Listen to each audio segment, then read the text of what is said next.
আসসালামু আলাইকুম ওয়া রাহমাতুল্লাহি ওয়া বারাকাতুহু। ওয়ালাইকুম আসসালাম ওয়া রাহমাতুল্লাহি ওয়া বারাকাতুহু। ভালো আছেন আপনারা? আলহামদুলিল্লাহ।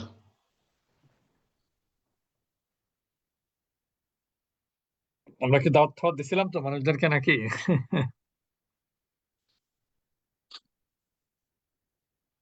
হুম,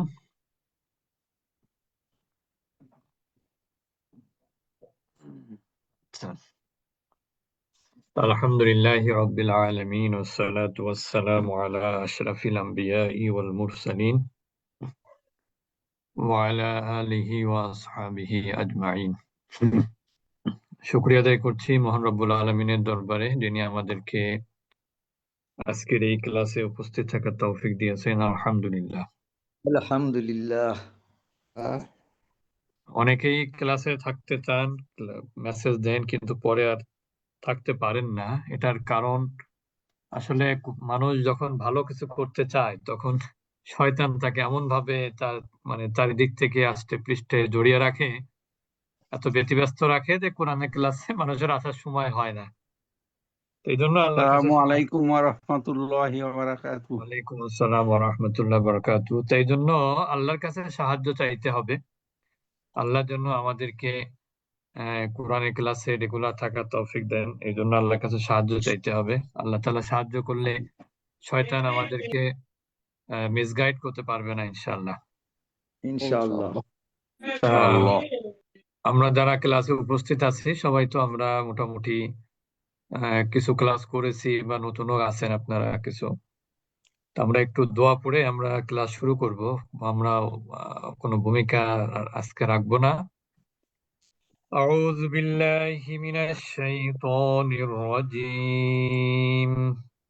أعوذ بالله من الشيطان الرجيم.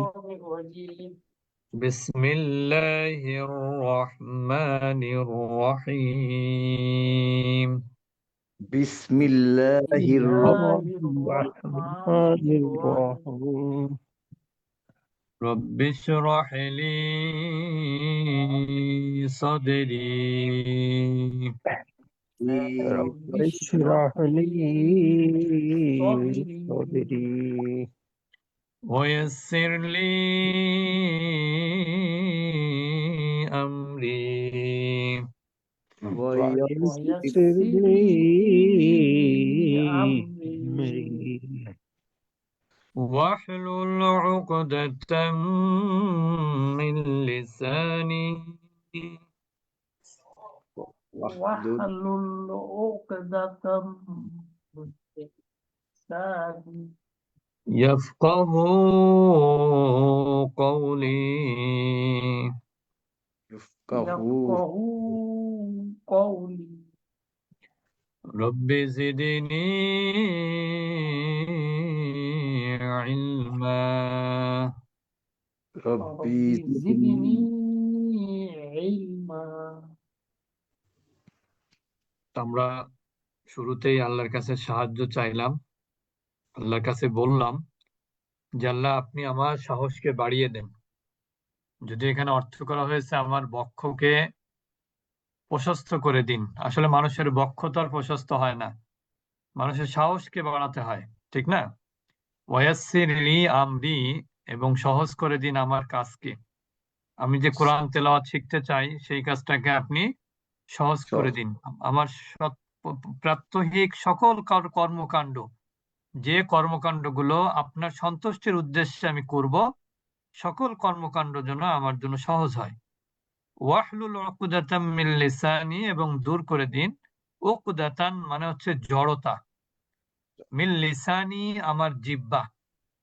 যেহেতু আমরা এখানে ম্যাক্সিমাম বয়স হয়ে গেছে, রিটায়ারমেন্টে গেছি, এরকম ভাইয়েরাই ক্লাসে উপস্থিত। তো এই জন্য মুখে কোরআন তেলাওয়াত করতে গেলে অনেক সময় জড়তা আসতেই পারে, বয়সের কারণে হোক বা জিহ্বা মোটা হয়ে যায় অনেকের, এই কারণেই হোক। তো এই জন্য আল্লাহর কাছে সাহায্য চাওয়া, আল্লাহর জন্য আমার জিহ্বার জড়তাকে দূর করে দেন। ইয়াফকাহু কওলি, আর যেন মানুষ আমার কথা বুঝতে পারে। রব্বি জিদিনি ইলমা, হে আমার রব আপনি আমার জ্ঞানকে বাড়িয়ে দিন। এই যে রব্বি জিদিনি ইলমা, এটা কিন্তু আল্লাহ সুবহানাহু ওয়া তাআলা তার রসুলকে শিখিয়ে দিয়েছিলেন।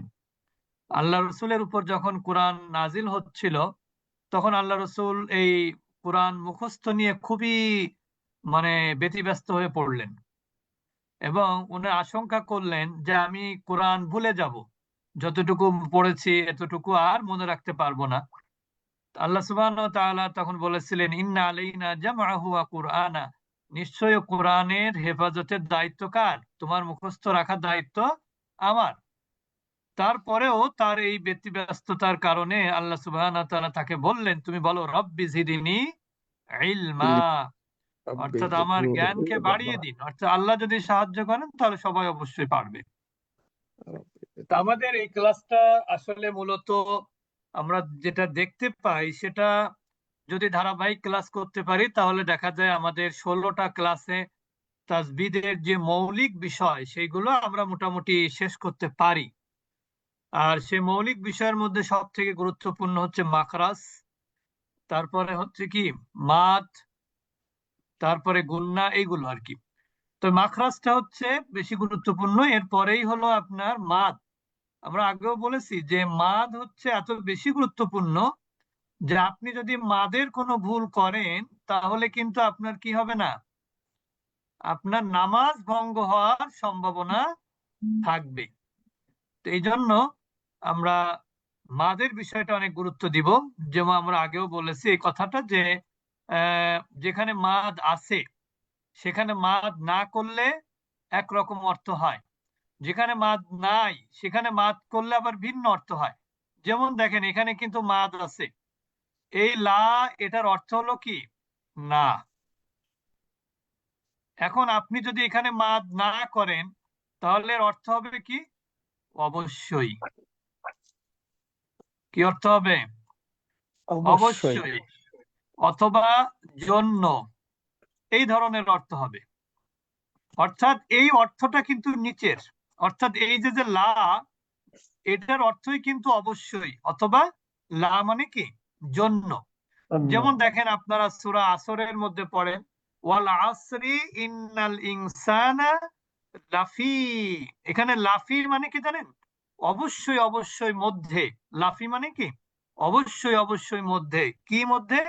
খুসর, মানে ক্ষতির মধ্যে।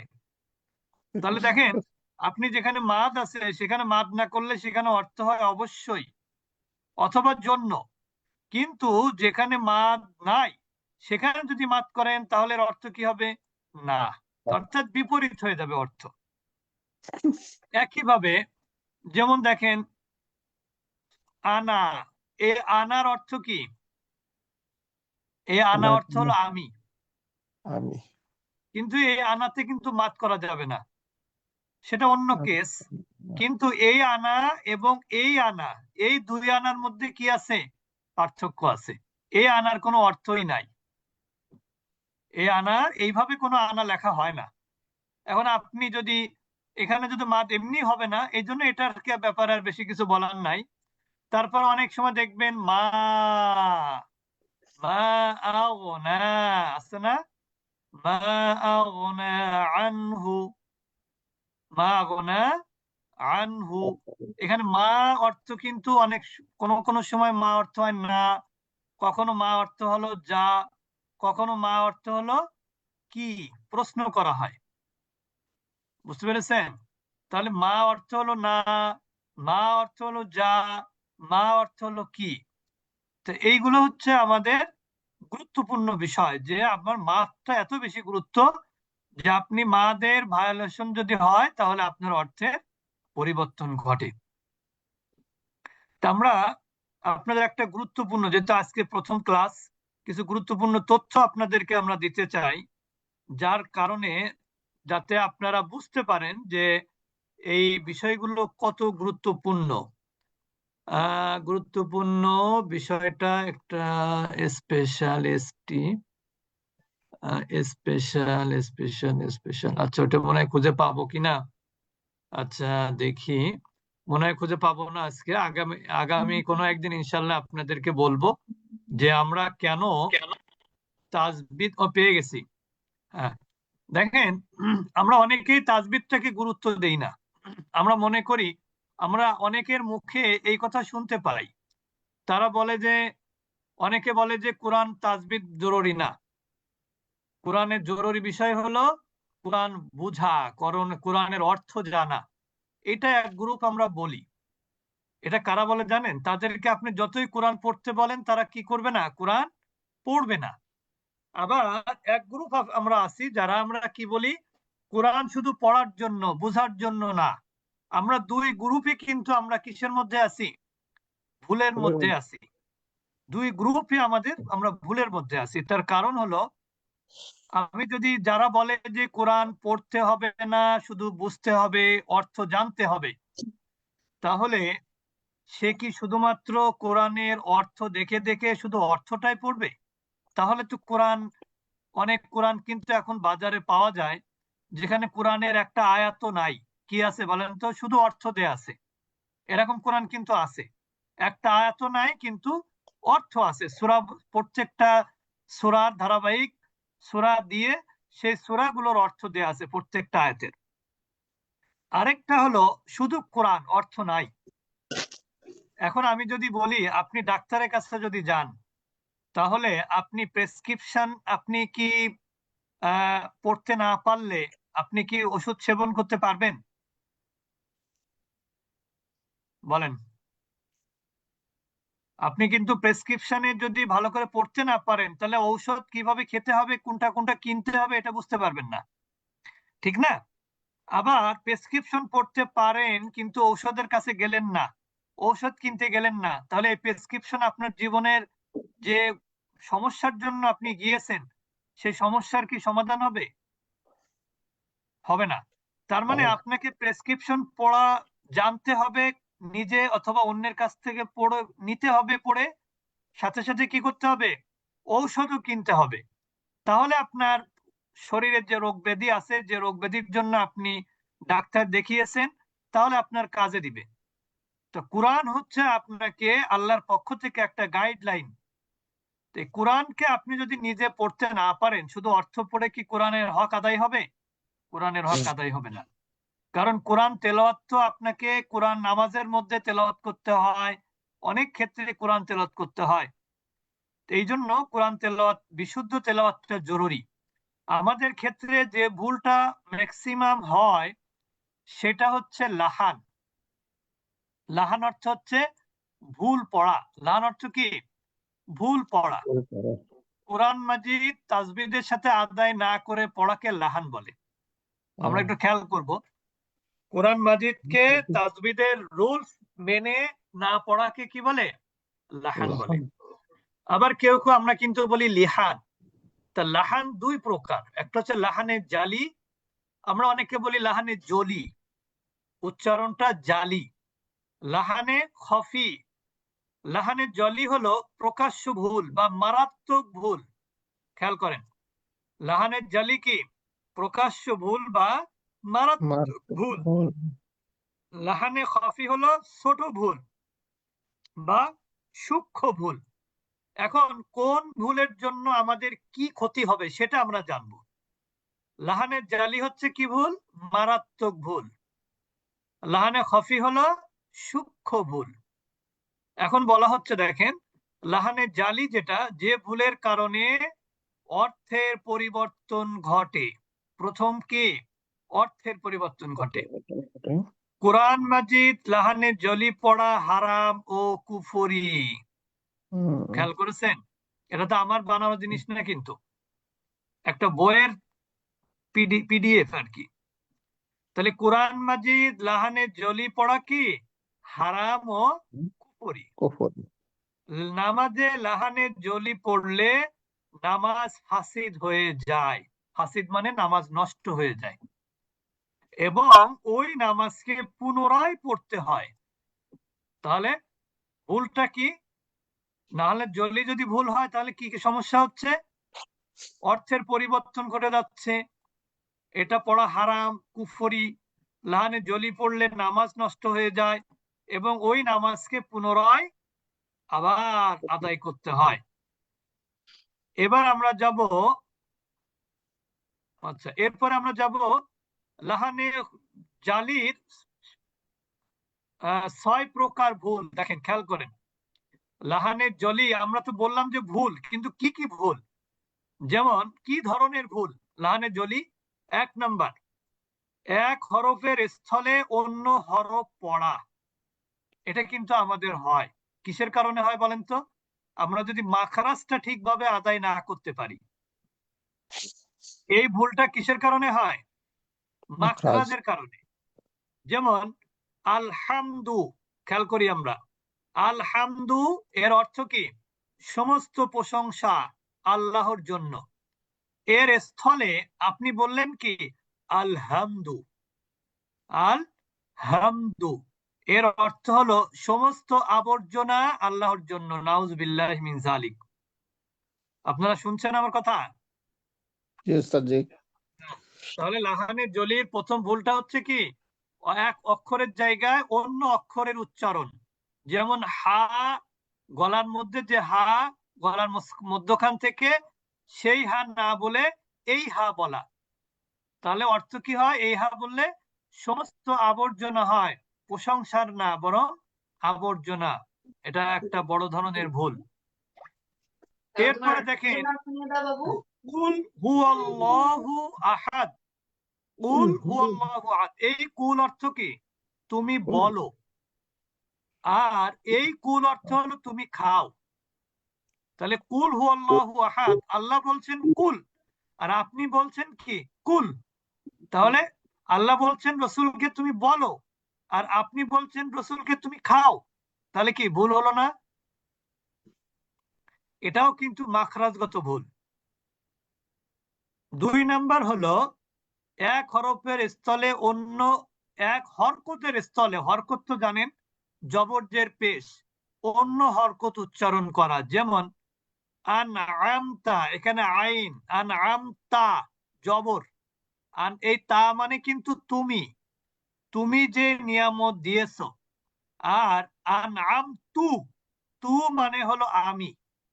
তাহলে তা অর্থ কি? তুমি, আর তু অর্থ আমি।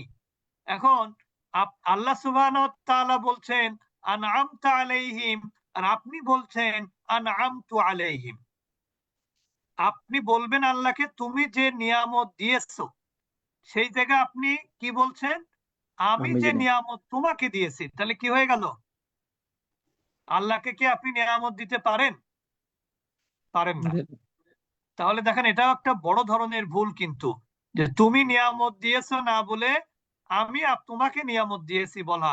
এটা কিন্তু বড় ধরনের কি, এটা বেয়াদবিও বটে, ঠিক না? জি এরপরে উস্তাদ জি। হরকতের স্থলে মাত করা খুবই গুরুত্বপূর্ণ, যেটা বললাম একটু আগে। দেখেন সূরা ফিল এর শুরুতে আছে কি? আলাম তারা, তুমি কি দেখো নাই? তারা, এই তারাটা কিন্তু সিঙ্গুলার ভার্ব। তারাটা কি? সিঙ্গুলার।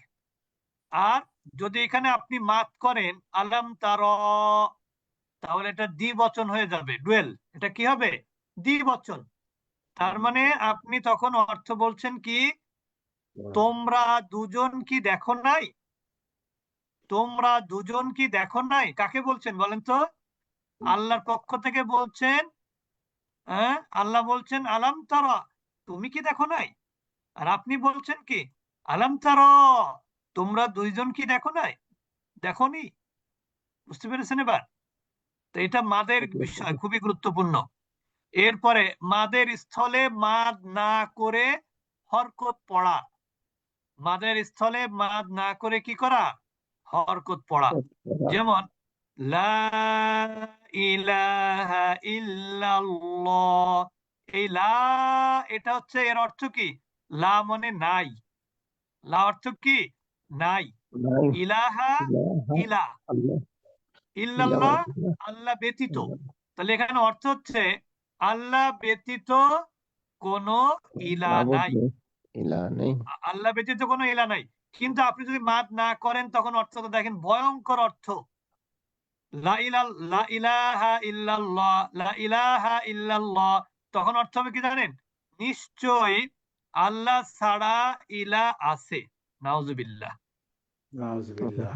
এটা কি আমি আমার মতন করে বলেছি নাকি বইতে যা আছে তাই বলতেছি বলেন তো? বইতে যা আছে তাই বলছি যে লা এর অর্থ হচ্ছে নাই। আর আপনি যখন বলবেন লা ইলাহা ইল্লাল্লাহ, মাদ যখন করবেন না লাতে, তখন অর্থ হচ্ছে কি আল্লাহ ছাড়া আরো ইলাহ আছে, নিশ্চয়ই আছে, মানে তাকিদ দেয়া, ইমফাসিস দেয়া যে নিশ্চয়ই আল্লাহ ছাড়া ইলাহ আছে। নাউজুবিল্লাহি মিন যালিক। এটা কি হলো? মাদ করার কারণে হয়ে গেল অর্থ, না করার কারণে। এরপরে দেখেন যজমের স্থলে হরকত পড়া। যেমন আমি দেখেন ওজুর জন্য এখানে কাপড় চেঞ্জ করে আসি আগে। খলাকোনা, খলাকোনা এর অর্থ কি জানেন? আমরা সৃষ্টি করেছি। এখানে যদিও লিখেছে আমি তোমাদেরকে সৃষ্টি করেছি, তোমাদের অংশটা এখানে নাই। এখানে যতটুকু আছে তার অর্থ কি আমরা সৃষ্টি করেছি। আমরা মানে কি আল্লাহ বলছেন আমি সৃষ্টি করেছি। একটা জিনিস আপনারা হয়তো অনেকে জানেন, আল্লাহ কিন্তু নিজের ক্ষেত্রে বহু বচন ব্যবহার করেছেন। আল্লাহ নিজের ক্ষেত্রে বহু বচন ব্যবহার করেছেন। আল্লাহ কখনো বলেননি আমি। আল্লাহ সবসময় কি বলেছেন? আমরা। এখন প্রশ্ন হলো এটা কেন? এটাকে বলা হয় রয়্যাল প্লুরাল। এটাকে কি বলে? রয়্যাল। আমরা বলি না রয়্যালিটি, হ্যাঁ ওরকম রয়্যাল, রয়্যাল গেস্ট, আমরা বলি রয়্যাল গেস্ট।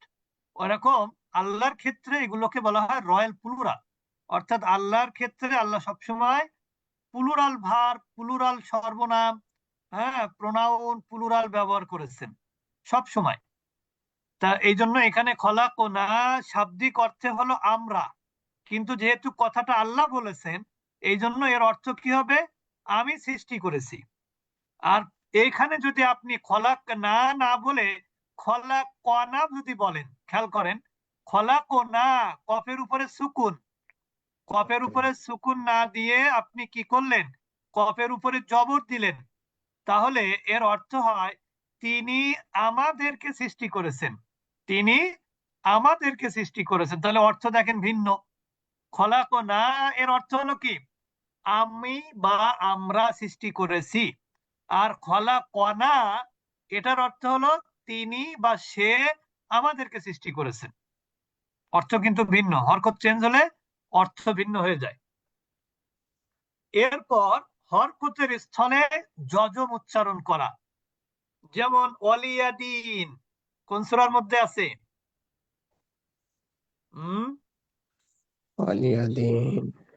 কোন সূরার মধ্যে আছে ওয়ালিয়াদিন? সূরা কাফিরুন। সূরা কাফিরুন।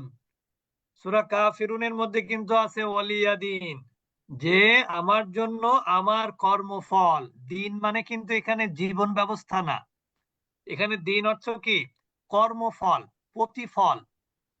আর এখানে ওয়ালিয়াদিন মানে আমার কর্মফল, আমার জন্য, আমার জন্য আমার কর্মফল। আর যদি আপনি এখানে বলেন ওয়াল ইয়াদিন, ওয়াল লামের উপরে যদি সুকুন করেন তখন অর্থ হবে দিনের অভিভাবক। ওয়াল ইয়া মানে কি অভিভাবক। তো ওয়ালিয়া দিন আমার কর্মফল। তাহলে এখানে হরকত চেঞ্জ হয়ে গেলে অর্থ চেঞ্জ হয়ে যাচ্ছে। সর্বশেষ যেটা লাহানে খফি। লাহানে খফি হলো হরফ সমূহকে নিজ নিজ মাখরাজ হতে সিফাত অনুযায়ী পড়া হয় কিন্তু গুন্না না করা, ইজহারের স্থলে ইকফা করা, পাতলার স্থলে মোটা করা, মোটার স্থলে পাতলা করা, এই ধরনের ভুলের জন্য কি হয় না? নামাজের অসুবিধা হয় না। এই ধরনের ভুলের জন্য কি হয় না? নামাজ ফাসেদ হয় না, অর্থের পরিবর্তন হয় না, তবে পড়ার সৌন্দর্য কি হয়? নষ্ট হয়ে যায়। তো এই জন্য আমরা আপনাদের প্রথম ক্লাস তাসবিদের গুরুত্ব বোঝানোর জন্য আমরা এই বিষয়গুলো আপনাদের সামনে উপস্থাপন করলাম। আমরা যদি চেষ্টা করি রেগুলার ক্লাসে থাকা, এটা কোনো ব্যাপারই না। আপনাকে ঠেকাবে কে জানেন? আপনার এই ক্লাস থেকে ঠেকাবে শয়তান একমাত্র, আর কেউ ঠেকাবে না। আপনার বাসার লোকও বলবে না আজকে ক্লাস করার দরকার নেই। বুঝতে পেরেছেন?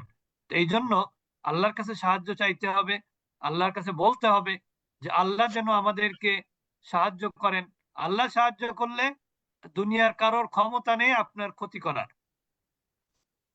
এই জন্য নামাজের পর আল্লাহর কাছে সাহায্য চাইবেন এবং কোরআন তেলাওয়াতের শুরুতে আল্লাহর কাছে সাহায্য চাইবেন। কি বলে সাহায্য চাইবেন? আউযু বিল্লাহ দিয়ে শুরু করবেন, এইভাবে আল্লাহর কাছে সাহায্য চাইবেন। আমাদের এই ক্লাসটি হবে প্রতি মঙ্গল এবং বৃহস্পতিবার রাত 8:30টায়। টাইম